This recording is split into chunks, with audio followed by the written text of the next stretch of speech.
हमारी आज का कथा है राम कथा। सब भक्तों ने डिमांड करी, तो भक्तों की मांग को पूरा करना हमारा क्या है, जन्म सिद्ध कर्तव्य है। अधिकार नहीं है, कर्तव्य है। तो हम लेकर आ गए आपके बीच में एक और सुंदर सी राम कथा। और ये कथा है तब की, जब हनुमान जी संजीवनी जड़ी बूटी लेने गए। तो बहुत ही सुंदर ये दृश्य है, बहुत ही अद्भुत ये लीला है। छोटी सी है लेकिन बहुत अद्भुत है।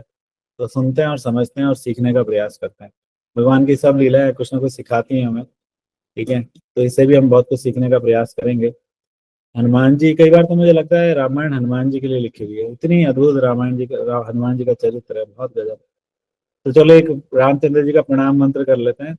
रामाय रामचंद्राय, रामाय रामभद्राय, रामचंद्राय वेधसे, रघुनाथाय नाथाय सीताय पतये नमः। ठीक है। तो ये है रामायण का, श्रीमद् वाल्मीकि रामायण, रामायण का युद्ध कांड, जब युद्ध चल रहा है, ठीक है, युद्ध के बीच की बात है ये। और 74वां सर्ग है ये, ठीक है। 73वें से शुरू करते हैं, 73वां सर्ग है। वेरी नाइस, बहुत सुंदर सुंदर भक्त दिखाई दे रहे हैं। मनु प्रभु, रितम प्रभु, पूजा माता जी, वंडरफुल। तो ये 73वां सर्ग है। जैसे चैप्टर्स होते हैं ना, वैसे चैप्टर है, सर्ग मतलब चैप्टर। तो ये चैप्टर है, और ये चैप्टर का नाम क्या है, नाम बता देता हूँ आपको। इसका नाम है इंद्रजित के ब्रह्मास्त्र से वानर सेना सहित श्री राम और लक्ष्मण का मूर्छित होना। तो अब यहीं पे एक छोटा सा कंफ्यूजन है। कंफ्यूजन ये है कि जो हमने रामानंद सागर की रामायण देखी, उसमें तो देखा था कि लक्ष्मण मूर्छित हुए थे, बाण लग्यो उर लक्ष्मण के जब, ठीक है। जब लक्ष्मण के उर में बाण लगा, हृदय में बाण लगा। लेकिन यहाँ पे हम अध्याय का नाम पढ़ रहे हैं कि राम सहित लक्ष्मण का मूर्छित हो जाना। तो ये क्या कंफ्यूजन है? और भी आगे कंफ्यूजन आएगी। हमने रामानंद सागर में देखा कि लक्ष्मण जी मूर्छित हो गए, और फिर सबने बड़ा प्रयास किया उनको ठीक करने का, कुछ हुआ नहीं। फिर एक वैद राज को लेके आए, जिसका नाम सुषेण था शायद, समथिंग लाइक दैट। उसको लेकर आए, फिर उसने बताया कि भैया कुछ नहीं हो सकता, आप जाओ और हिमालय से संजीवनी जड़ी बूटी लेके आओ, ठीक है, तब जाके कुछ होगा। तो ये सुषेण वाली बात भी श्रीमद् वाल्मीकि रामायण में नहीं मिलती, ठीक है। संजीवनी वाली बात है, उसमें भी थोड़ा थोड़ा चेंज है। जब हनुमान जी संजीवनी लेने जाते हैं, और वहां जाते हुए उनको बीच में वो एक काल नेमी नाम का राक्षस मिलता है, उनका टाइम वेस्ट करता है, वो सब भी बात वाल्मीकि रामायण में चर्चा नहीं है। उनमें से कुछ कुछ चीजें तुलसीदास जी की रामायण में चर्चा है, लेकिन वाल्मीकि रामायण में उन सबकी चर्चा नहीं है। तो एक्चुअली वैसे हम लोग सबसे ऑथेंटिक वाल्मीकि रामायण को मानते हैं, ठीक है ना। तो वाल्मीकि रामायण से हम लोग पढ़ने का, समझने का प्रयास करेंगे, ठीक है। तो जो भी आपको चेंज लगे तो इग्नोर करके हम इसको पढ़ेंगे। तो क्या हुआ कि जब युद्ध चल रहा था, तो युद्ध के दौरान, युद्ध चल रहा है, अब इंद्रजीत जो है, इंद्रजीत कौन है? रावण का पुत्र मेघनाद। मेघनाद भी युद्ध में कूद चुका है, ठीक है, वो आ गया युद्ध में। और मेघनाद जो है वो हल्की फुल्की चीज नहीं है, वो बहुत भारी चीज है, ठीक है। उसने इंद्र को परास्त किया हुआ है, उसने ब्रह्मा जी से ब्रह्मास्त्र प्राप्त किए हुए हैं, उसके सारे देवी देवता के वरदान उसने जबरन हथियार रखे हैं, ठीक है ना। तो इंद्रजीत जब आया, तो इंद्रजीत के पास एक मायावी शक्ति थी कि एकदम अदृश्य हो जाना, एकदम अदृश्य हो जाता था, अदृश्य होके काम करता रहता था, मिस्टर इंडिया की तरह। तो उसने हाहाकार मचा दिया युद्ध के अंदर, क्योंकि वानर तो साधारण थे सारे, संख्या बहुत थी वानरों की। वानरों की संख्या का वर्णन आता है रामायण के अंदर कि 10 के आगे 64 जीरो लगा दो, 10 के आगे 64 जीरो लगा दो, ठीक है। 7-8 जीरो में तो करोड़ हो जाएगा। अब 64 जीरो में कितना होगा? इतने वानर थे, बस बस इतने से वानर थे रामचंद्र जी की सेना में, देख लो। तो इतना जब उन्होंने जब इंद्रजीत जो था, उसने इतना संघार मचाया, इतना संघार मचाया कि यहाँ पे वर्णन आता है कि लगभग 67 करोड़ वानर मर गए। 67 करोड़ वानर, इतने वानर उसने मार दिए। और बाणों की ऐसे बारिश कर रहा है, जैसे बुरी तरह बारिश हो रही है, बौछार हो रही है बुरी तरह, और बहुत बुरा हाल है। उस बाण वर्षा के लक्ष्य बने हुए परम अद्भुत शोभा से संपन्न श्री राम पानी की, जब वो देखे, रामचंद्र जी ने देखा कि पानी के जैसे बाण बह रहे, और बहुत सारे वानर जो अच्छे थे, बलशाली थे, युद्ध में जिनका रोल बहुत इंपॉर्टेंट था, वो सब मर रहे हैं लगातार। ठीक है।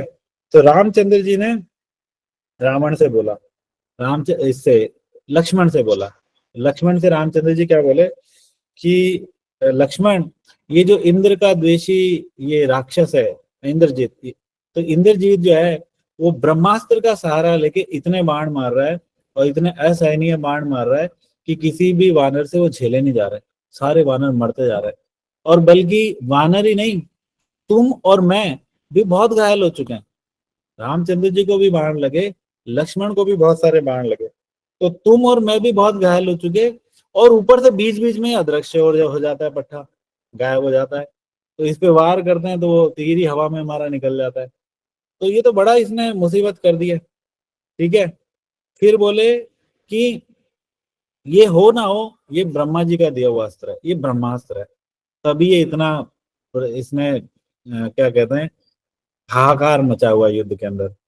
तो कहते हैं कि हे सुमित्रा कुमार, हे लक्ष्मण, तुम मन में कोई घबराहट मत लाओ, घबराओ मत। ठीक है। और मेरे साथ में चुपचाप खड़े रहो और बाण की मार सहते रहो। मतलब रामचंद्र जी अभी ऐसा शो कर रहे हैं कि उनके पास कोई उत्तर नहीं है इनका, इन सारे बाणों का, इंद्रजीत की असहनीय बाण वर्षा का कोई उत्तर नहीं है, ऐसा शो कर रहे हैं। और वो कह रहे हैं कि चुपचाप बिना घबराए या खड़े रहो और बाण की मार सहते रहो। ठीक है। और इसके बाद में यहाँ पे वर्णन आ रहा है, जैसे रामचंद्र जी रामानंद सागर के में हमने देखा कि लक्ष्मण जी मूर्छित हो गए और रामचंद्र जी ठीक हैं, लेकिन यहाँ पे प्रॉपर वर्णन आ रहा है कि दोनों मूर्छित हुए। ठीक है। आवाम तु दृष्ट्वा पतितो विसंज्ञो विवृत युद्धो हृत रोष हर्षो ध्रुवं प्रवेक्ष्यति अमरारिवासम हसो समादाय रणाग्र लक्ष्मी। इसका क्या मतलब है? इसका मतलब है कि जब हम दोनों हर्ष और रोष से रहित होके, युद्ध से निवृत्त होके, कहने का मतलब कि रामचंद्र जी और लक्ष्मण जी बातचीत कर रहे हैं और प्लानिंग कर रहे हैं कि इसने तो पूरा हाहाकार मचा रखा है, और किस लिए हो रहा है ये सारा खेल? हमारे लिए हो रहा है, मेरे तेरे लिए हो रहा है।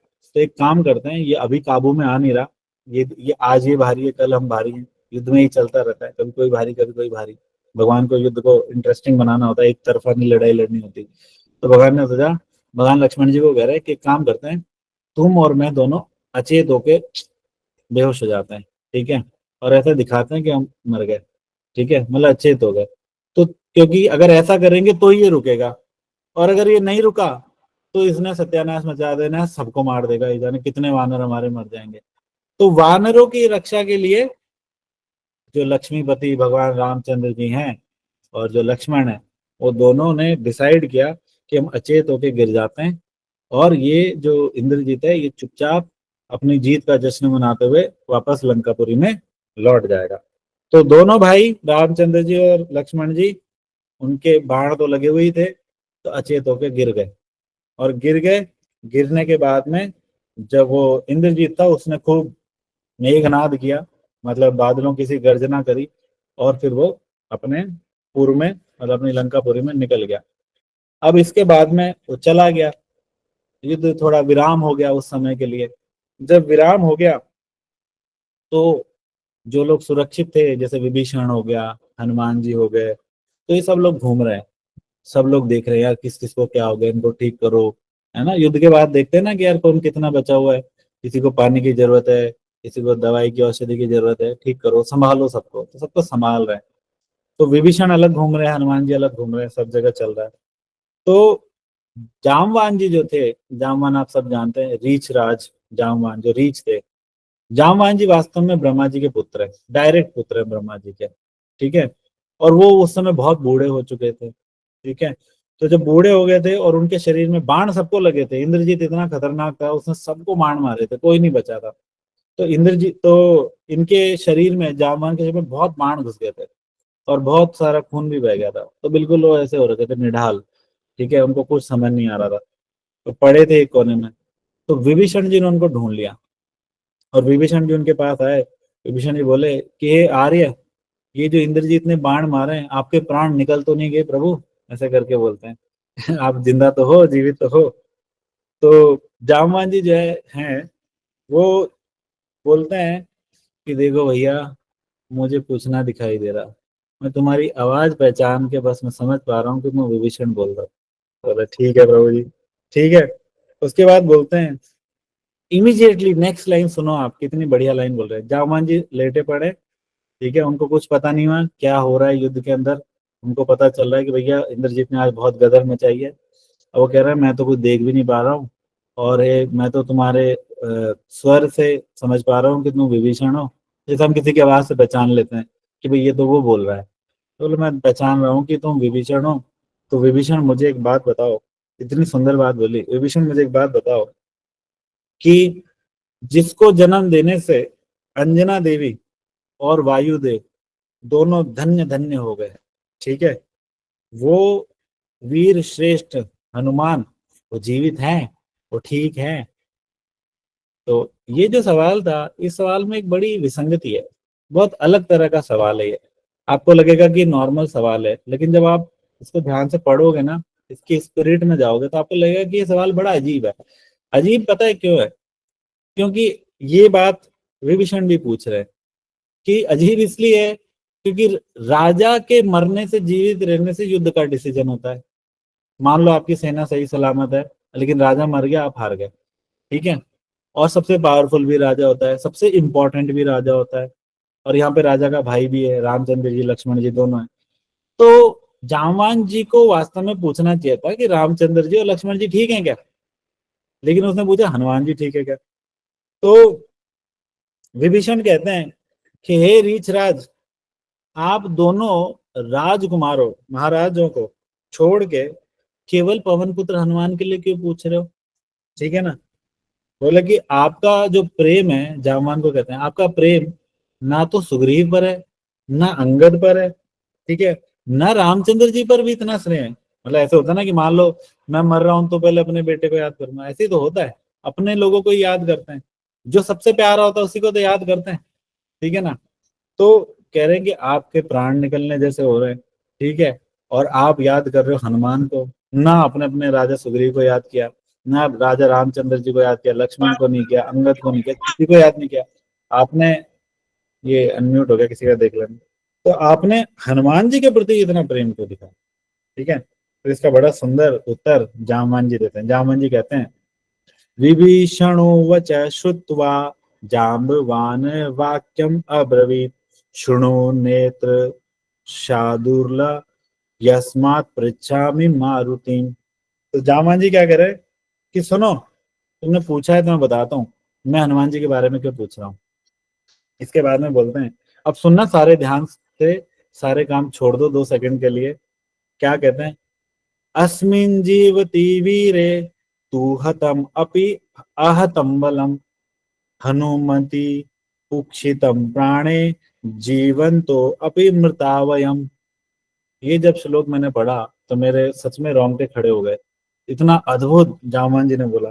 पता है जामवान जी क्या कह रहे हैं? आपको सुन के ना गदगद हो जाओगे। जामवान जी कह रहे हैं कि यदि वीरवर हनुमान जीवित है तो यह मरी हुई सेना भी जीवित है, ठीक है। यदि हनुमान जी जीवित हैं तो ये जो सेना मर गई है ना, इतने 67 करोड़ वानर मर गए, ये सब जीवित है, ऐसा समझना चाहिए। और यदि उसके प्राण निकल गए तो हम जीते हुए भी मृत के तुल्य हैं। ओ माय गॉड, इतना अद्भुत श्लोक था, मेरे को पढ़ के रोंगटे खड़े हो गए। उनका ये कितना गजब बोल रहे हैं कि अगर हनुमान जीवित है तो कोई नहीं मरा, ठीक है, गेम अभी बाकी है, कुछ भी नहीं होगा, 100% हम जीत जाएंगे। और अगर हनुमान मर गया ना इस वाले इस धमाके में, इस बमबारी में, तो फिर तुम कितने 67 करोड़, क्या 6700 करोड़ वानर ले आओ, कुछ नहीं होने वाला, ठीक है ना। युद्ध तो हारे ही हारे। तो इतना सुंदर जामवान जी ने बोला। अब यहाँ पे हमें पता चलता है हनुमान जी क्या है। देखो कितने अद्भुत उनका शौर्य है, कितना अद्भुत वीरता है, कितना अद्भुत उनके गुरु का उनके ऊपर विश्वास है। तो ये जो बात है, ये इससे हमको प्रेरणा मिलनी चाहिए कि यार हम भी ऐसे बने कि हमारे गुरु को हमारे ऊपर इतना भरोसा हो कि उसको आनंद विलास को बोला है ना, अभी मुझे आनंद विलास दिखाई दे रहा है ना, सब लोग अच्छे भक्त हैं, आनंद विलास है ना, तो कोई दिक्कत नहीं है, ये संभाल लेगा पूरा। कह दिया और भूल गए। एक शिष्य का जीवन सफल कब है? कह दिया और भूल गए। गुरु महाराज ने कह दिया, प्रभु जी ने कह दिया, भूल गए। ठीक है, ये जीवन की सफलता है। तो आपने अपना जीवन जिया है वास्तव में, कह के और भूल गए वो लोग। जावान जी कह रहे, इतना देखो कितना अद्भुत विश्वास है, कितना अद्भुत श्लोक है कि हनुमान अगर जीवित है तो कोई नहीं मरा, हनुमान चला गया तो गेम ओवर। मतलब उनको कोई वो कि ना उन्होंने रामचंद्र का नाम लिया, जबकि जामवन ऐसे नहीं कि कोई सिंपल सा रीछ है, जू में बंद, जो चिड़ियाघर में रहने वाला रीछ है, तो ब्रह्मा जी के पुत्र हैं। Now you can understand his intelligence, his wisdom. ठीक है, कितना वो श्रेष्ठ जीव है। वो कह रहे हैं कि भैया हनुमान जीवित है तो सब जीवित हैं, हनुमान मर गया सब मर गया, कुछ नहीं हो सकता। मतलब उनको रामचंद्र जी, लक्ष्मण जी, उन सबको बाईपास करके वो इतनी बड़ी बात कह रहे हैं। तो भक्त कितना श्रेष्ठ हो जाता है देखो, अपने गुरु की सेवा करके, सेवा के प्रति तत्परता समझ के। और उनकी सेवा का राज यही है हनुमान जी का। हनुमान जी कभी रोना नहीं रोते, उनको जो सेवा दी always yes man, yes agree, अभी करते हैं। ठीक है, और करेंगे तो फिर इतने सुंदर करेंगे उसको, सेवा के अंदर सरप्राइज डाल देंगे। भगवान ने बोला था सीता का पता करके आओ, वो लंका में आग लगा के आ गए।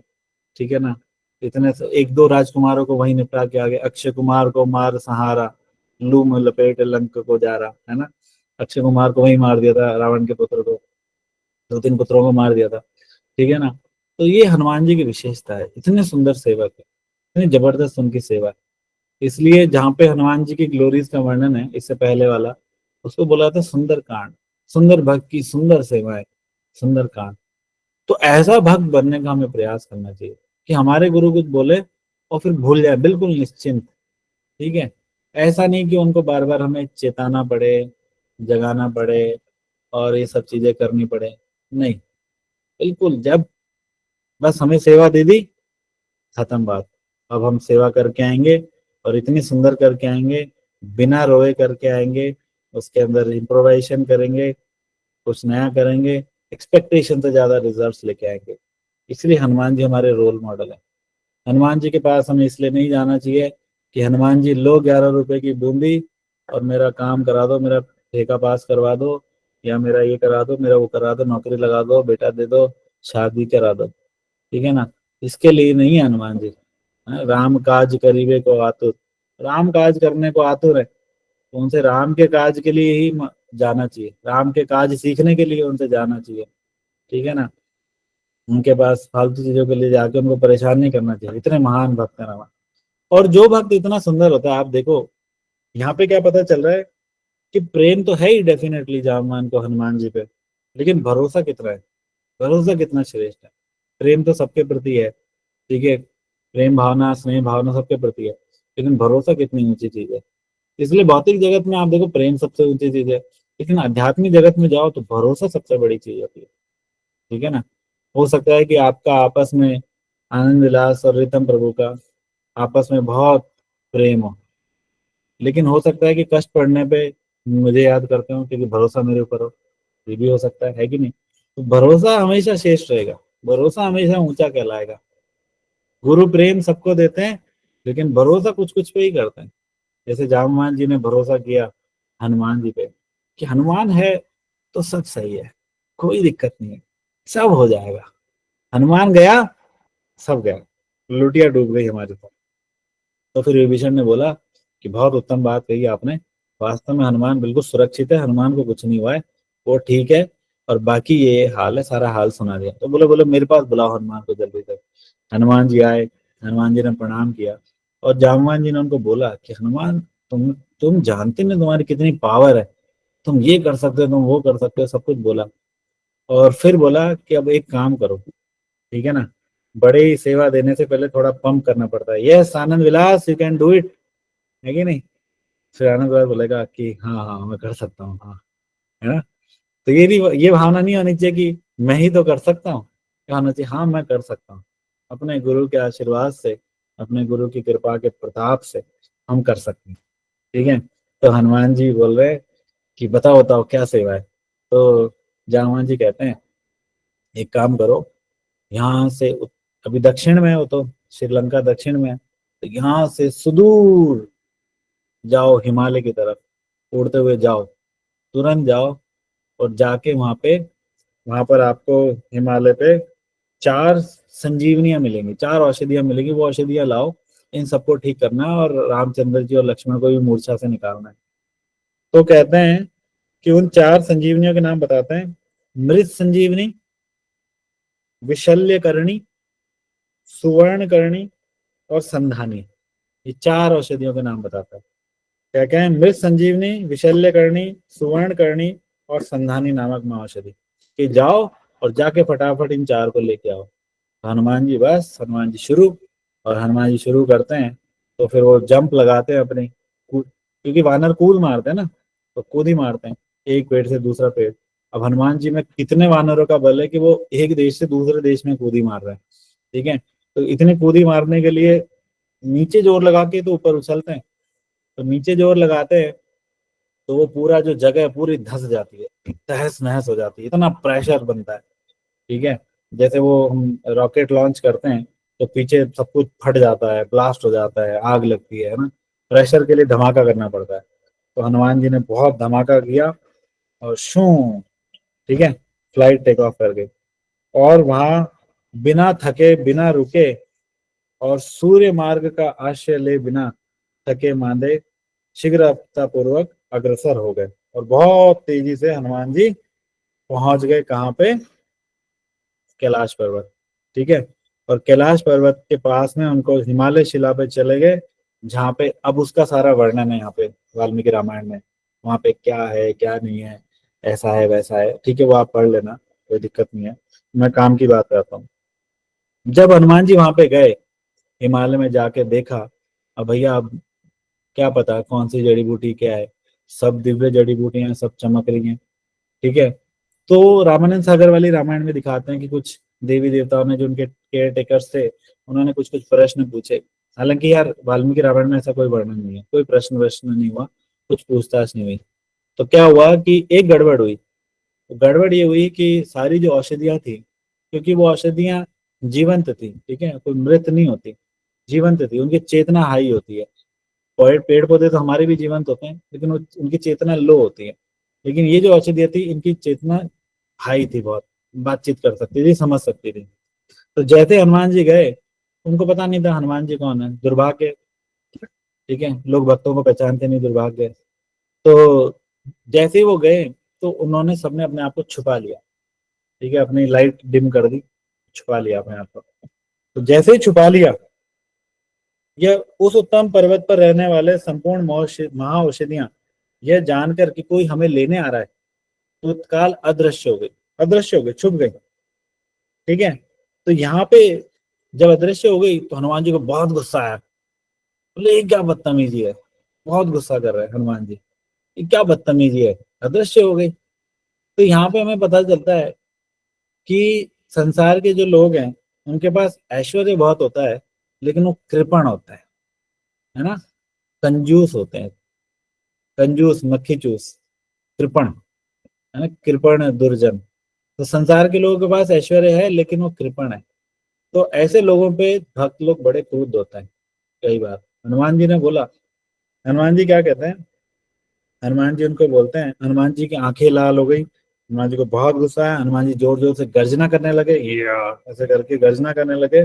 और फिर हनुमान जी बोलते हैं, बड़ा सुंदर श्लोक आता है, किमेत देवम सुविनिश्चितम ते यद राघवे नासिकृता अनुकंपा पश्चाद महद्बाहुबल अभिभूतो विकीर्णम आत्मानम मथो नगेंद्रा। तो क्या कह रहे हैं हनुमान जी कि नगेंद्र, मतलब सारी औषधियों को संबोधित करते हुए बोल रहे हैं कि तुम रघुनाथ जी पर भी कृपा नहीं कर सके, ऐसा निश्चय तुमने किस बल पे कर लिया, तुम्हारी हिम्मत कैसी, हाउ डेयर यू, कि तुमने ये सोच लिया कि हम रघुनाथ जी के काम नहीं आएंगे। ठीक है, आज मेरे बाहुबल से पराजित होकर अपने आप को चारों ओर बिखरा हुआ देखोगे। तो हनुमान जी इतने क्रोधित हो गए, किसके ऊपर?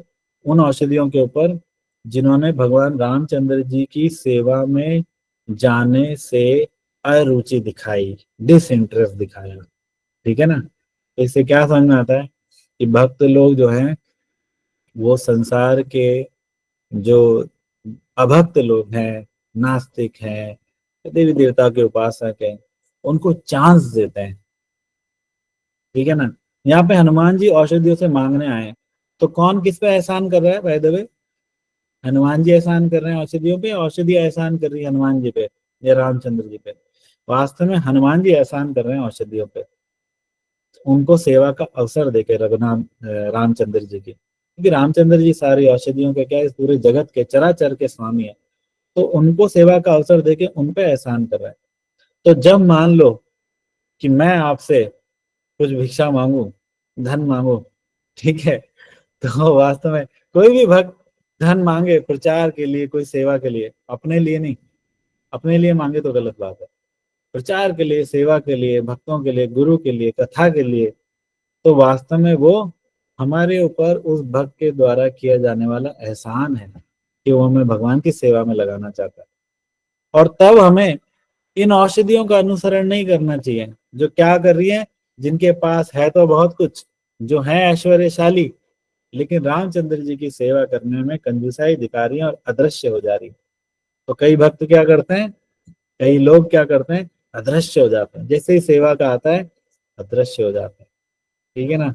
जैसे ही सेवा की पुकार लगती है, अब ये सेवा चाहिए, अब आपका टाइम चाहिए थोड़ा, ठीक है, अब आपका समय चाहिए, अब आपका परिश्रम चाहिए, आपका धन चाहिए, जैसे ही कॉल लगती है, कॉल ऑफ ड्यूटी आती है, तुरंत अदृश्य।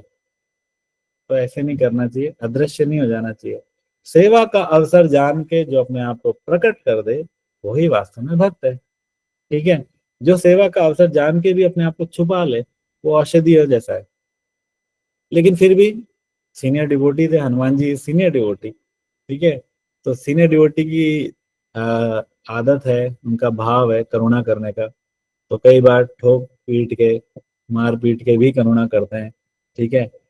और कहते हैं जैसे मैं अदृश्य हो जाता हूँ, नहीं नहीं, ऐसी बात नहीं है। तो सीनियर डिवोटी कई बार क्या करते हैं, थोड़ा सा मार पीट के, थोड़ा सा डांट डूट के भी सेवा करवा लेते हैं। तो हनुमान जी ने इस तरीके से डांटा औषधियों को, और औषधियों को डांटने के बाद में जब वो नहीं हुई, प्रकट नहीं हुई, तो पूरा वहां पे तहस नहस कर दिया। अब पहाड़ था बड़ा सा, नीचे कहाँ गिरेंगी, वहीं पे गिर गई सारी। और बोले कि तुम ऐसे नहीं मानोगे। वो उठाया पहाड़ को और ले चले लंका की ओर, पूरा का पूरा पहाड़ वहां ले गए। तो क्या समझ आया कि औषधियां जो है उनके पास ऐश्वर्य है, लेकिन वो कृपण है, वो देना नहीं चाहते। जैसे कि एक कथा और आती है श्रीमद् भागवतम में, किसी को याद है कथा? जल्दी से 1 सेकंड में बता दो बिना टाइम वेस्ट के। भागवत में सेम कथा आती है, जब भक्त सेवा का अवसर देते हैं लेकिन सामने वाला कृपण होता है। ठीक है। वो कृष्ण की सेवा नहीं करना चाहता। कोई कथा याद आ रही है? चलो चलो चलो चलो। बलि महाराज के गुरु प्रलंबासुर, नहीं नहीं नहीं नहीं, मुकुंद सेविका माता जी से उम्मीद थी कि बताएंगी, कोई बात नहीं, क्योंकि इन्होंने करी ये कथा। मैं आपको 2 एग्जाम्पल देता हूँ, छोड़ो, मैं आपको 2 एग्जाम्पल देता हूँ। पहला एग्जाम्पल है धेनु का सुर। जितने वो गधे थे, गधों का जो बाग था, जिसके अंदर बहुत सुंदर सुंदर फल थे, ठीक है, कदम के वृक्ष थे, तो भगवान के मित्रों ने बोला कि आज तो हमें बहुत भूख लगी है। तो उन्होंने बोला यहाँ पड़ोस में वो गधों का बाड़ा है, गधों का बाग है, वहां चले जाओ और जाके उनसे फल ले लो और खाओ और मुझे भी खिलाओ। लेकिन वो गधे जो है, वो गधे राक्षस जो थे, गधे तो गधे ही होते हैं, उन्होंने उनको देने से मना कर दिया कि नहीं, हम नहीं देंगे। ठीक है। और युद्ध हो गया और सारे गधे पराजित हुए, सारे गधे मार गिराए गए भगवान के द्वारा। तो गधा है वो जो भगवान को कुछ ऑफर नहीं करता, भगवान को ऑफर नहीं करता, और भक्तों के दिए हुए प्रस्ताव को ठुकरा देता है। सारे भक्त जो भगवान के सखा थे वो आए उस पर कृपा करने की, भैया कुछ दे दो, फ्रूट्स वगैरह दे दो, लेकिन वो नहीं मानते। और दूसरा एग्जाम्पल बहुत बेहतरीन ब्रजप्रिया माता जी ने बताया, ऋषि पत्नियां, है ना, यज्ञ ब्राह्मणों की पत्नी जो यज्ञ कर रहे थे, तो उनके उनके पास भी सखा लोग पहुंचे कि कुछ करोगे सेवा, यहाँ पे पड़ोस में ही कृष्ण आए हुए हैं, ये सारा जो भोग है तुम यज्ञ कृष्ण के लिए तो करते हैं, है ना, यज्ञात कर्मणो अन्यत्र लोकोयम कर्म बंधन, है ना, कृष्ण के लिए सारा है, यज्ञ कृष्ण का ही नाम है, तो कृष्ण के लिए सारे यज्ञ होते हैं। तो ये सारा का सारा अपना सामान है, छप्पन भोग है, कृष्ण को दे दो, तो मना कर देते ना, हम नहीं देंगे। कृपण लोग, कृपण बुद्धि वाले लोग, तो ऐसे लोगों को क्या होता है, दंड मिलता है। तो हनुमान जी ने भी दंड दिया, भगवान के सखाओं ने उन गधों को दंड दिया। तो वास्तव में भगवान के भक्तों द्वारा हमसे कुछ मांगा जाता है तो वो हमारे ऊपर की हुई कृपा है कि वो हमें भगवान की सेवा में लगाना चाह रहे हैं, वरना हमारी तो इतनी ना तो योग्यता है, ना हमारी ऐसी चेतना है, ना मेरी ऐसी कोई इच्छा शक्ति है कि हम भगवान की सेवा करें। इसलिए जो सेवा दे ना, वो चुपचाप कर लो, रोते धोते गिरते पड़ते कर कर करके गुजरो बस, जैसे भी करके, मना मत करो, ठीक है ना।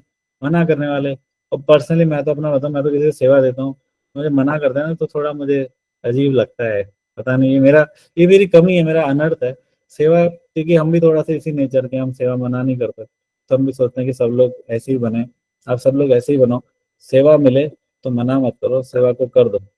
और अगर एकदम श्रेष्ठ भक्त बनना है, ठीक है, भरोसे वाला, तो फिर तो सेवा में बिल्कुल बिना रोए करो, और बहुत सुंदर तरीके से करो।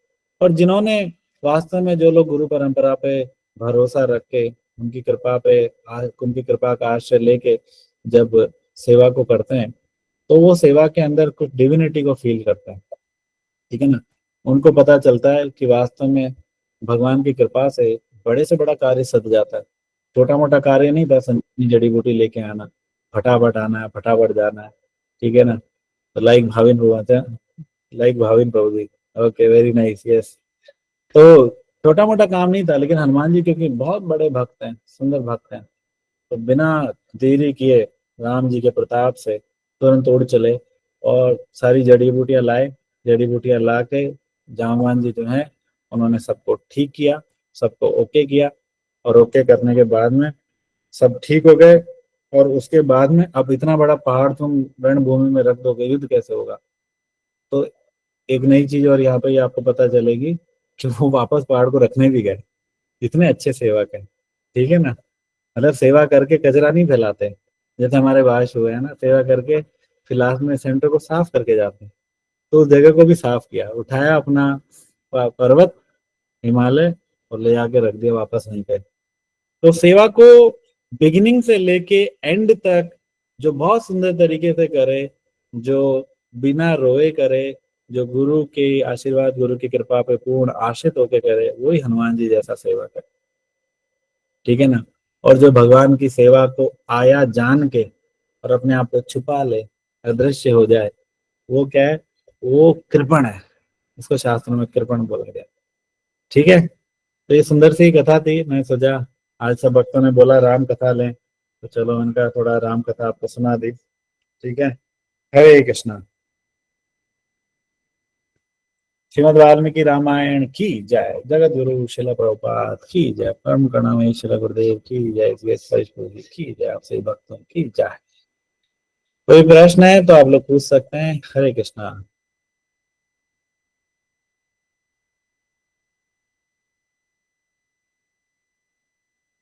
हाँ जी विकास प्रभु पूछो। हरे कृष्णा, दंडवत प्रणाम प्रभु जी। धन प्रणाम, हरि बोल। प्रभु जी, मेरा क्वेश्चन था, आपने वो बताया ना कि वो जामुन जी मतलब वृद्ध थे, तो फिर उन्होंने भगवान कृष्ण ने जब अवतार लिया था तब वो मणि लेने गए थे, तब उनसे युद्ध किया था, तो फिर उन वृद्ध अवस्था में कैसे किया उन्होंने? नहीं, वो देखो, वो ब्रह्मा जी के पुत्र है, और वो 7 चिरंजीवियों में से भी एक है, तो आयु तो उनकी बहुत लंबी है, ठीक है ना, बहुत लंबी आयु है। तो भगवान की इस लीला में उन्होंने भगवान के साथ युद्ध किया, तो भगवान की लीला किसी किसी पर्पज से होती है, ठीक है ना। तो उस समय भी व्रत थे, और जब द्वापर में भगवान कृष्ण आए, और बल्कि ये त्रेता अलग है, ये त्रेता चौथे कल्प का है, और द्वापर जो था जिसमें कृष्ण आए, वो अभी वाला है, 7वां कल्प चल रहा है। तो एक कल्प में कितने लाखों वर्ष गुजर जाते हैं, तो ये जस्ट उसके बाद का नहीं है। वो त्रेता त्रेता हुआ, फिर द्वापर हुआ, फिर कलयुग हुआ, उसके बाद में जब 5वां कल्प आया होगा, छठा कल्प आया होगा, फिर 7वां कल्प आया होगा, फिर उसका द्वापर आया होगा, तब वो लड़ रहा है। तो जामवान जी बहुत दीर्घायु है, ब्रह्मा के पुत्र हैं, ठीक है ना। थैंक यू प्रभु जी। हरि बोल। और कोई सवाल? कल आप सब लोग सुबह उठ के, मुझे याद आया, मैं कहा बोल लेता हूँ, जब सुबह उठो माला वाला करो तो कोशिश करो ब्रश वश मत करना, 5:30 बजे पारण है, उसके बाद कर लेना है, ठीक है। हालांकि ऐसा कोई दिक्कत नहीं है, लेकिन रिस्क क्यों लेना है, कुछ इतनी मेहनत करी है, मैंने देखा 40-50 लोग निर्जला कर रहे हैं, इट्स फैंटास्टिक जॉब। बहुत, आप सबको साधुवाद है, इतनी मेहनत कर रहे हो। हरि बोल। हाँ जी, रिया माता जी पूछिए, हरे कृष्णा। हरे कृष्णा प्रभु जी, दंड प्रणाम प्रभु जी। आपने बहुत सुंदर कथा ली और एकदम मेस्मराइज हो गया आपने। कंटिन्यूसली इतनी सारी चीज़ें, थैंक यू सो मच प्रभु जी। प्रभु जी, मुझे ना वो कल्प वाली बात समझ नहीं आई, मतलब मुझे तो ऐसे ही पता था कि एक के बाद दूसरा युग आता है, तो कल्प ये नया कॉन्सेप्ट हो गया प्रभु जी। ये कॉन्सेप्ट है हो गया। एक्चुअली तो युग के बाद तो युग आता ही है डेफिनेटली, जैसे कि सतयुग आया, त्रेता आया, द्वापर आया, कलयुग आया, तो ये एक सेट हो गया। अब ऐसा एक और सेट बनेगा, फिर तीसरा सेट, फिर चौथा सेट, फिर पांचवा सेट। तो ऐसे करते करते करते करते ब्रह्मा जी के 1000 जब सेट हो जाते हैं, तो 1000 सेट से उनका 12 घंटा बनता है, ठीक है। फिर 1000 सेट का 12 घंटा बनता है, यानी उनकी रात बनती है, एक दिन और एक रात, ठीक है। और इनको कल्प कहते हैं, समझ में आ गया। उसके बाद में फिर 12 घंटा अगला जब ब्रह्मा जी को होगा, और बीच में हमारे यहाँ पे 4 सेट चलते रहेंगे, सत्ययुग त्रेता द्वापर कलयुग, सत्ययुग त्रेता द्वापर कलयुग, सत्ययुग त्रेता द्वापर कलयुग। तो ये चलता रहता है, चलता रहता है, चलता रहता है। तो ब्रह्मा जी का चौथा दिन और 7वां दिन, इस तरीके से समझ सकते हो। जी प्रभु जी। और प्रभु जी, कुछ ऐसा भी होता है कि जैसे आप जैसे बता रहे थे डिफरेंट डिफरेंट सेट, तो पहले जो त्रेता में हुआ वो जो दूसरे सेट के त्रेता में होगा, दूसरे कल्प के त्रेता में होगा, तो उसमें जो भगवान की लीलाओं में डिफरेंस होता है, कुछ ऐसा भी प्रभु जी मैंने सुना था कहीं पर। Yes yes yes yes yes yes yes, बिल्कुल, भगवान को फ्लेवर लेने का बड़ा शौक है, एक ही फ्लेवर दोबारा खाते नहीं है, तो थोड़ा थोड़ा चेंज कर देते हैं, ठीक है ना। बल्कि अलग अलग ब्रह्मांडों में भी अलग अलग हो जाती है, थोड़ा थोड़ा डिफरेंस कर देते हैं सब जगह। तो होता है डिफरेंस भगवान की लीला में, नव नवायमान है ना, हमेशा नई नई होती रहती है, नई नई एक्सप्लोर करते रहता है। ये अभी हमारा सिलेबस है, हमारे समय का, हमारे ब्रह्मांड का सिलेबस है, ठीक है ना, जो हम पढ़ते हैं। ओके, और कोई सवाल? नहीं प्रभु जी, थैंक यू सो मच। हरे कृष्णा, दंड प्रणाम। अपना।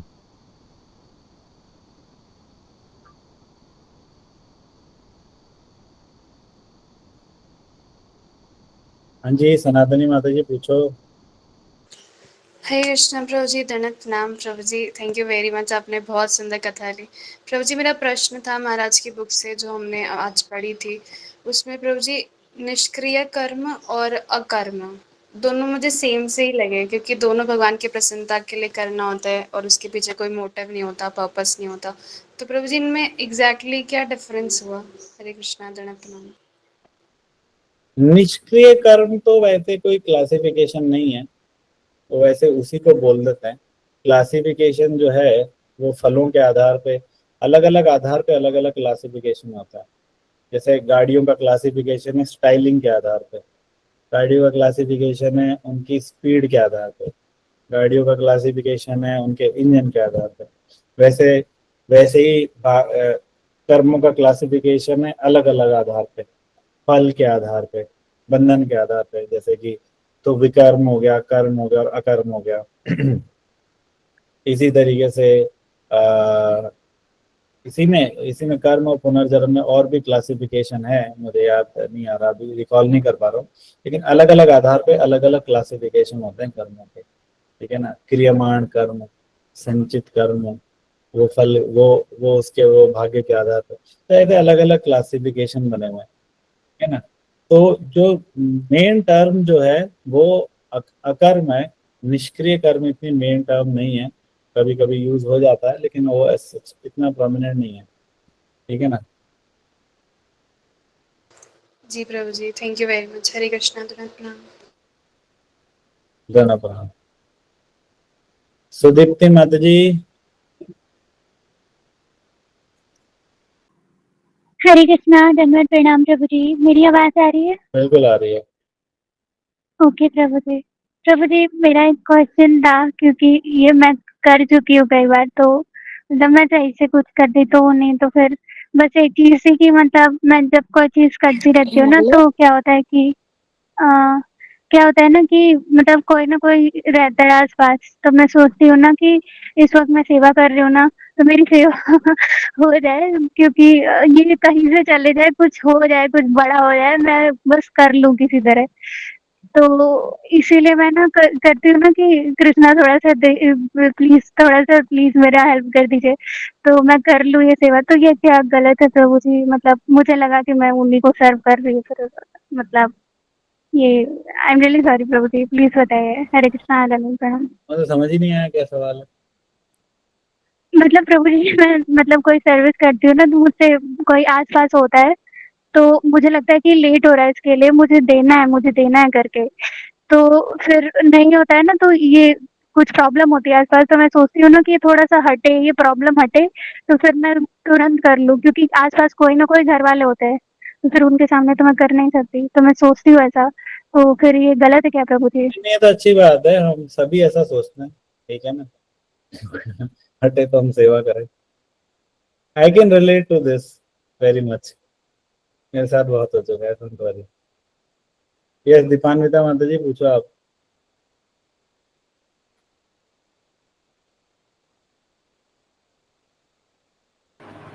हरे कृष्णा, यस। धन्यवाद प्रणाम प्रभु यस, जी। धन्यवाद प्रणाम।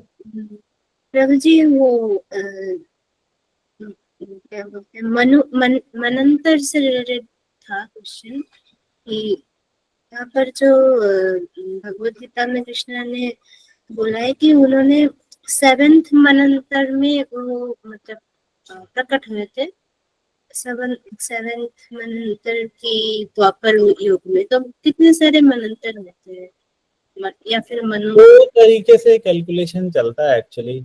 एक तो होता है जो मैंने सिंपल आपको बताया, याद रखने वाला, ठीक है ना, कि चारों युगों के सेट, 1000 बार सेट 12 घंटा ब्रह्मा जी का, फिर 1000 बार सेट 12 घंटा रात ब्रह्मा की, फिर 12 घंटा सेट, फिर 1000 सेट 12 घंटा दिन ब्रह्मा का, फिर 1000 सेट 12 घंटा रात ब्रह्मा की। और मनवंतर का भी कैलकुलेशन होता है, उसी को अलग तरीके से टुकड़े करके मनवंतर जो है वो 71 होते हैं और मनु 14 होते हैं, समथिंग लाइक दैट। एक और कैलकुलेशन है, मुझे वो बहुत ज्यादा इजी नहीं लगता याद रखना में, इसलिए मैं इसको याद करता नहीं हूँ। ठीक है, वो नेट पे देखोगे तो आपको मिल जाएगा। ये वाला सबसे इजी है कि 4 युग 1 सेट, ठीक है ना। ये हिमांशु प्रभु का आता है, ये इन्होंने पिछली बार ही बताया था, लेकिन मैं याद रखता नहीं हूँ इतना, बहुत याद, इतनी कितनी चीजें याद करेंगे। 4 युग 1 सेट, ठीक है, ऐसे 1000 सेट, ठीक है। तो 1000 सेट हो गए ब्रह्मा जी का 12 घंटा, ब्रह्मा जी का दिन, तब तक सृष्टि चलती है, अभी ब्रह्मा का दिन चल रहा है, समझ लो। फिर उसके बाद में 1000वां सेट जब कंप्लीट होगा कलयुग का, सब खेल खत्म, ठीक है। ब्रह्मा की रात आ जाएगी और सब उठा के पूरा का पूरा प्रलय के अंदर, फिर वो भी 1000 सेट तक चलेगी ब्रह्मा की रात भी, इतने पीरियड तक चलेगी। तो उसके बाद में जब रात खत्म होगी, दिन आएगा, वापस सृष्टि कर देंगे ब्रह्मा। ब्रह्मा नहीं मरेंगे, स्वर्ग लोक तक के लोग मरेंगे, उसके ऊपर के लोग सही रहेंगे, जीवित रहेंगे। तो ब्रह्मा फिर सृष्टि कर देंगे, सृष्टि कर देंगे। फिर 1000 सेट का, चारों युगों का 1000 सेट, 12 घंटा दिन, फिर 12 घंटा रात, ऐसे ऐसे ऐसे ऐसे चलता रहता है।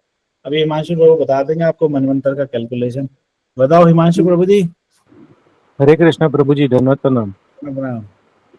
तो प्रभु जी, जैसे आपने बताया, एक कल्प में जो 12 घंटे का टाइम होता है ब्रह्मा जी का, उसमें 1000 चतुर्युग होते हैं। चतुर्युग मतलब 4 युगों का साइकिल, उसको चतुर्युग बोलते हैं। सतयुग, त्रेता, द्वापर और कलयुग। तो ये एक चतुर्युग, वैसे 1000 चतुर्युग का एक कल्प होता है 12 घंटा, और इसको 14 मनवंतरों में डिस्ट्रीब्यूट किया जाता है, तो एक मनवंतर 71 चतुर्युग का होता है। यस यस, बस तो ये एक ही कैलकुलेशन याद कर लो। वो कैलकुलेशन में या तो उसको भी याद करना है तो उसको भी कर लो, ठीक है ना।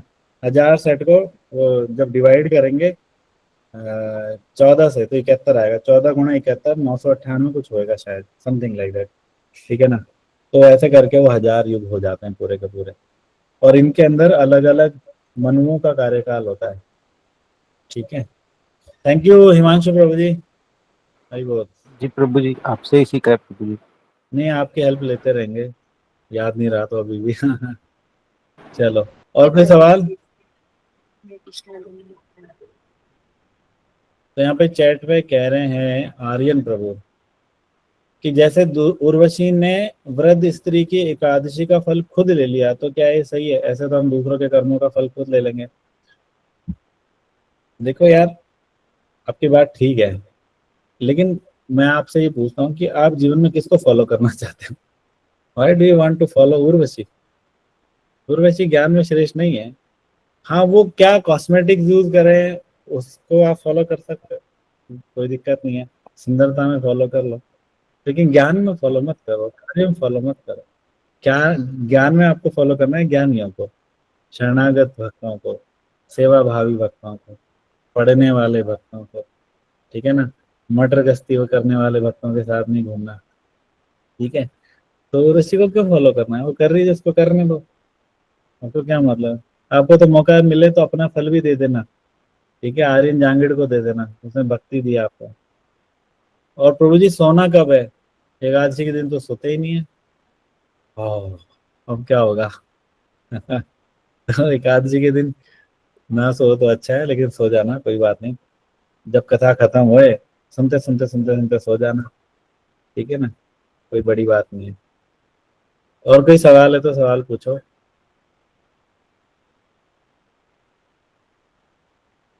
हरे कृष्णा प्रभु जी, अभी तो लगता है सारी रात आप कथा करे और सुनते सुनते जग जाए। मुझे कोई प्रॉब्लम नहीं है, बस थोड़ा सा ब्राइटनेस को लेके मुझे थोड़ा सा इशू होता है, बाकी बोलने वोलने में मुझे कोई दिक्कत नहीं है, ठीक है। थोड़ा कंप्यूटर का ब्राइटनेस है ना, सुबह से लेकर बैठे हुए हैं, तो इसलिए थोड़ा दिक्कत है, बाकी और कोई दिक्कत नहीं आती। आप लोगों का सहयोग से चलती है गाड़ी, ठीक है। कोई सवाल है तो पूछो, मेरी बात। लेकिन ये फॉर श्योर है, जब आप सुबह पानी की पहली बूंद लोगे, मतलब पारण करोगे, आपको बहुत सुख लगने वाला है, ठीक है। आपको लगेगा कि वास्तव में जीवन में कुछ किया है, कुछ तपस्या करी है, कुछ अद्भुत किया है। रसो हम अप्सु कौन्तेय प्रभास्मि शशि सूर्य, ठीक है। प्रणव सर्ववेदेषु खे पुरुषम नशु, भगवान गीता में कहता है मैं जल का स्वाद हूँ। तो कल ये आपको भर भर के भगवान याद आने वाला है, ठीक है ना। जैसे ही जल पियोगे, रसोम अप्सु कौन्तेय, आपको याद आएंगे भगवान, ठीक है ना। आपको लगेगा कि कुछ हमें खाना वाना नहीं है, बस पी लें, ठीक है ना। तो ये भगवान का जल का स्वाद है, सुंदरता। कोई सवाल?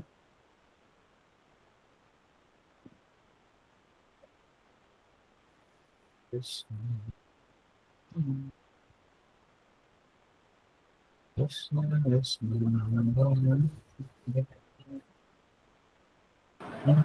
कृष्णा प्रभु जी, प्रभु जी चैंटिंग रात में कर सकते हैं? हाँ हाँ, कभी भी करो, कोई दिक्कत नहीं, करते रहो, जितनी हो जाए बढ़िया। चलो ठीक है, अब हम लोग समापन करते हैं, फिर 10 बजे मिलेंगे, ठीक है। Last shot. और आप देखो, सोचो, मुझे तो सच में फ्रैंकली स्पीकिंग मुझे नहीं पता चला पूरा दिन कब चला गया आप लोगों के साथ, ठीक है। किसी को पता चला, तकलीफ आई कुछ? जिसने सारे प्रोग्राम अटेंड किए होंगे, देखो उसको तो नहीं चला होगा, और जो नहीं करेगा तो फिर हम क्या कर सकते हैं, है ना। हम एक ऑप्शन बना सकते हैं, आपके लिए एक रस्सी फेंक सकते हैं अंदर। अब चढ़ के तो आना पड़ेगा, जोर तो लगाना पड़ेगा, रस्सी तो पकड़ना पड़ेगा, ठीक है ना। बाकी तो अब कोई नहीं अटेंड करेगा तो क्या कर सकते हैं, लेकिन हमने पूरा सोल्यूशन कर रखा है, ठीक है। Very good. दीपान्विता कहती है कि बिल्कुल पता नहीं चला। दीपान्विता को नहीं चलाना पता, तो मतलब हमारा प्रयास सफल हो गया, क्योंकि इसने मुझे बोला था कि प्रभु जी पहली बार है, थोड़ा देख लेना। ठीक है, इसको थोड़ा सा टेंशन भी था, इसका सफल हो गया तो हमारा भी हो ही गया सफल। हरे जो कृष्ण था सुबह 12 बजे था प्रभु वो अभी तक है। Very good. क्या माता जी? जी, सुबह तक ना प्रभु जी ऐसा वो टेंशन सुबह तक थी। फिर भी दोपहर तक भी वो मेरा ना मन में चल रहा था, हाँ मैं कर पाऊंगी, हाँ मैं गिर नहीं जाऊंगी, तो ऐसे ऐसे लग रहा था। लेकिन फिर अभी तो मतलब ऐसा लग रहा है प्रभु जी, कुछ भी नहीं लग रहा है। अभी तो पानी पानी भी पीने का मन नहीं कर रहा है। हाँ, हरि बोल। Very nice, this is the transformation. अब सुबह आपको ब्रह्म सुख, अब आप सब ब्रह्म सुख के अधिकारी बन गए हो, सुबह आप सबको ब्रह्म सुख मिलेगा। ठीक है ना? ओके रिया माता जी। यस प्रभु जी, ऑल ग्लोरीज टू यू। मुझे भी सेम लग रहा था कि मुझे लग रहा था एक आध दिन से थोड़ी तबीयत ठीक नहीं थी, तो मैंने सोचा कि अब पता नहीं क्या होगा। तो मैं बात कर रही थी सुदीप्ति माता जी से, तो माता जी कहती हैं कि है ना आप हरग्रेस कृष्ण माता जी को बोलो, वो बोलेंगी आपको कि है ना आप कोई बात नहीं है, थोड़ा सा सहजल रह लो। मैंने कहा मुझे पता है माता जी है मर्सीफुल और वो बोलेंगी, बट मैंने कहा कि देखना वही माता जी की ना मर्सी से ही हो जाएगा पूरा फास्ट, और वो हो गया। आप ना मैजिक कुछ है प्रभु जी आपके पास और माता जी के पास कुछ रखते हो आप, मैजिक स्टिक टाइप की है ना, कुछ चल रहा है पीछे से, वो दिख नहीं रहा हम लोगों को, कुछ तो है। नहीं, गुरु महाराज की मर्जी है, उन्होंने कृपा करने होते तो सारे को दे देते हैं। We are thank trying to you, Hare Krishna, हरे रत्ना। हरि बोल देना प्रणाम। ये सुदीप्ति माता जी। हरे कृष्णा, धन्यवाद, प्रणाम प्रभु जी। प्रभु जी वैसे मैं ये बोलने वाली थी अभी जो माता जी ने बोला, पर मैं ऐसे बोलने वाली थी क्योंकि माता जी ने मुझे मना कर रखा था, तो इसीलिए मैं बोलने वाली थी कि एक भक्त है उनके बारे में मैं बताऊंगी। पर माता जी ने खुद ही बोला, माता जी खुद ही मतलब एक दिन पहले वो बोल भी नहीं पा रही थी, उनको इतना वीकनेस था, और स्टिल वो कह रही थी कि मैं कल करूंगी, मैं कल करूंगी, कैसे भी करूंगी, पर मैं करूंगी, प्रभु जी जो है मुझे हेल्प करेंगे और मैं कर लूंगी। और प्रभु जी आपने इतना सुंदर शेड्यूल बनाया हम लोग के लिए, मुझे तो पता भी नहीं था कि मैं कैसे कर पाऊंगी, मैं बहुत पतली हो गई हूँ इसलिए मैंने सोचा ऐसा, तो अलगरी सी हूँ प्रभु जी। अच्छा, मुझे तो हरे खुशी इस कृष्णा, बात की जय कि आप लोग कोप अप कर गए इतने अच्छे शेड्यूल के साथ, वरना ज्यादातर लोग छोड़ जाते हैं, ढेर हो जाते हैं, इतना शेड्यूल फॉलो नहीं कर पाते। हालांकि ये सहायता के लिए, इससे शेड्यूल की गाड़ी में बैठ जाओ, बहुत इजीली पार हो जाता है। ठीक है ना? तो जो जो लोग जुड़े रहे, सारे प्रोग्राम अटेंड किए, उन सबका वास्तव में उनके लिए धन्यवाद है, उनके हेड्स ऑफ है, बड़ा काम किया है। ठीक है ना? वो बड़ा काम करने से निर्जला एकादशी करना छोटा हो गया है, तपस्या छोटी हो गई। यस भावेश बाबू। हरे कृष्णा प्रभु जी, धन्य प्रणाम। सबने अपना एक्सपीरियंस बताया, जैसे प्रभु जी दिन में क्या हुआ, 11:30 बजे पानी भी याद आया, वो पानी, और उसी समय आपने बोल दिया पानी पिए 2 मिनट बाद, फिर पानी तो याद मत करो आप, तो प्यास नहीं लगने वाली, तो हमने वही जैसा आपने बताया दिया। और अभी एक सेकंड भी पानी भी याद नहीं आया आपकी कृपा से, और देखो मन की बात ध्यान देते हैं। हरे कृष्णा, धन्य प्रणाम। नहीं नहीं, मन की बात जानना तो हमारा काम ही नहीं है, गुरु महाराज प्रेरणा देता है, वो हम करने का प्रयास करते हैं। चलो ठीक है, आधा घंटा ब्रेक ले लो, उसके बाद फिर मिलेंगे, एक और सेशन करेंगे। आज का दिन पूरा याद रहेगा जीवन भर। ठीक है, अगले साल तक, अगले साल फिर वापस करेंगे ऐसे ही। तो दिन निकल गया बल्कि अब तो अब तो ये लग रहा है कि निकल गया, निकलना नहीं चाहिए था, थोड़ा और होता है ना, एक दो और कथाएं हो जाती। चलो, वेरी नाइस। वाञ्छा कल्पतरुभ्यश्च कृपा सिन्धुभ्येव च पतितनां पावनेभ्यो वैष्णवेभ्यो नमो नमः। अनंतकोटि वैष्णव वृंद की जय, जगतगुरु शिल प्रभुपाद की जय, परम प्रणव शिल गुरुदेव की जय, श्री पूज्य की जय, सही भक्तों की जय। जय गौर प्रेमानंदे, हरि हरि बोल।